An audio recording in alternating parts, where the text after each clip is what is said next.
Hey guys, welcome back. So in today's video, I want to talk about when to try again after you've had a miscarriage. So it's not the most cheerful topic I've ever had to talk about, but it's a question that I get asked a lot because, as you guys know, we ended up taking quite a big break after our 3 losses before we had Luca, and I often talk about how that was one of the best things that we did, taking that big break. So I often get women sending me emails asking how long should they wait before trying again? So hopefully this video answers that question for you. If you're new to my channel, welcome. My name is Bettina. I'm a yoga teacher. I specialize in yoga for fertility and pregnancy, birth and early motherhood. I've had my own fertility struggles in the last couple of years. Like I said, we experienced 3 losses. I'll link the whole story above here for you if you want to go check that out. But before we get into this video, first of all, I want to just say I'm so sorry that you're here. I know what it feels like to be in the space that you're currently in. It sucks.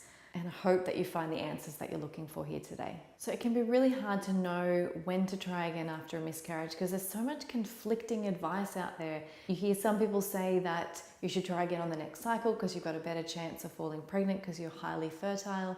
Some people are saying you need to wait 3 months, others 6, others longer. It can get so confusing. And possibly my advice is not going to be the one that you want to hear, but here it is. This is my answer.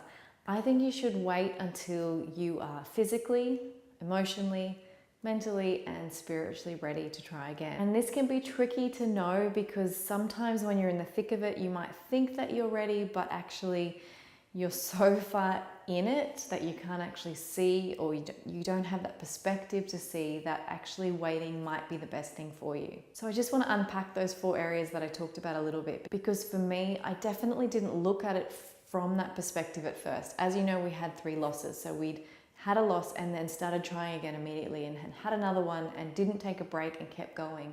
And it wasn't until after that 3rd loss that I really went, oh, hang on. I need to take a break here and just like regroup and look after myself and get back to me before I start trying to create again. So first of all, from the physical perspective, you might think, okay, as soon as I have a period, it means that my body is cycling again and I am ready. But that doesn't really take into account the fact that when you have a miscarriage, you lose a lot of blood. It obviously affects your iron stores. The fact that you were pregnant in the first place affects your nutrient stores. As you know, babies take everything they need from your body. So they're going to take all the nutrients that they need to try and kickstart this new life. So if you have lost a baby, you're kind of depleted already to start with. So you really want to address the fact that you need to build up those nutrients in your body. Ideally, going into a pregnancy, you want your body running the best it can. So make sure that you're giving it the best food that you can. Make sure that you're taking the best supplements that you can, boosting those iron stores before you try again so that you know that as best you can, you're starting on the right foot. So as far as the mental side of it, for me, after my losses, I was feeling so anxious that going into another pregnancy was like almost adding fuel to the fire, because as soon as I fell pregnant, I would be immediately on the, oh my God, what if I lose this one as well? So I really recommend working on dealing with the anxiety and taking a step back from all that stress and getting a handle on that before you try to conceive again. Because if you go straight into it and you haven't dealt with the anxiety around the loss in the first place, you are just going to be adding more stress on top of it, which is not good when you're trying to create a baby. If you haven't already checked out, I do have a 28-day fertility yoga course. So I go into how I dealt with the anxiety after our losses and what I did to really bring down my nervous system. So check that one out if you want more information on coming down from that stress. So emotionally, I think it's so important to give yourself time to grieve the baby you lost. It doesn't matter how far along you were in the pregnancy, whether you were really early or whether it was later. Perhaps it was a round of IVF for you that failed. It's still a baby in your heart. This is still the future that you imagined, the family that you imagined, and you need to grieve that. And I think sometimes we try and rush through this and we're so focused on the fact that the clock is ticking and we've got to have a baby and we've already been trying for so long, instead of realizing that this is the work. You've got to take the time to deal with those emotions. Otherwise, you just drag all that baggage into the next pregnancy. So I really recommend dealing with the grief, looking after that battered heart of yours, doing all that you can, talking to a counselor before you start trying to conceive again. And then finally, the spiritual side of it. So it doesn't really matter to me what religion you are, what you believe.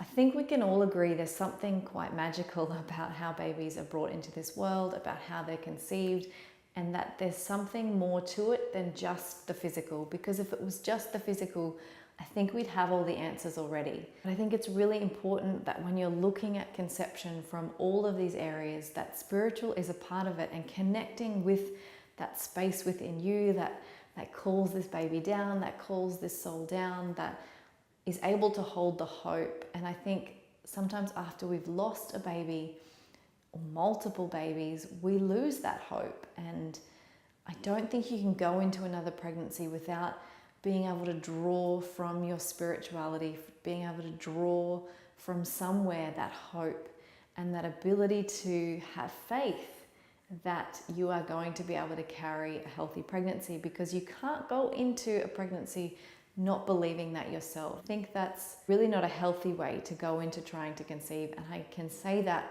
from experience, because that's where I was.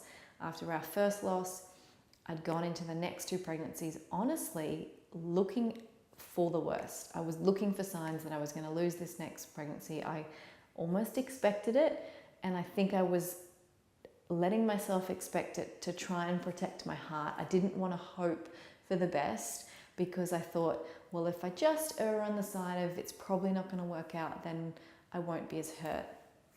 Can I tell you, it's just as painful whether you're expecting it or not. So please take the time to deal with that spiritual side of it, that connection. Find that trust and that hope again before you start trying to conceive again. So on that point in particular, because I know the spiritual side, especially if you don't have a religion, can feel a little bit like, I don't know where to start. So in the 28-day fertility course that I mentioned earlier, I go through the 4 stages of the cycle. And in those yoga classes, we really focus on visualizations, and we use mantra and affirmations to focus on finding that part within ourselves, that part within us that remains consistent no matter what's going on around us. And we start to learn to trust again. So if you're really struggling with that, if you're feeling like you've lost hope, I really recommend checking that out. It's everything that I used that helped me, and I really hope that it helps you too. So I know that wasn't a conclusive answer. If you were looking for a one-size-fits-all answer on when to try again after a miscarriage, I'm really sorry, but that's not what I've given you today at all. It's so personal, so individual. I wish you the best of luck on this journey. If you'd like to practice some fertility yoga with me, I'll link my free guide below. You can go and check that out. Otherwise, I wish you the best of luck on this journey. I'm sending you all my love and hope. If you haven't already, I would love if you would subscribe to my channel so that you know when my next video is published. Please come back and share your good news with me when you receive it. Namaste.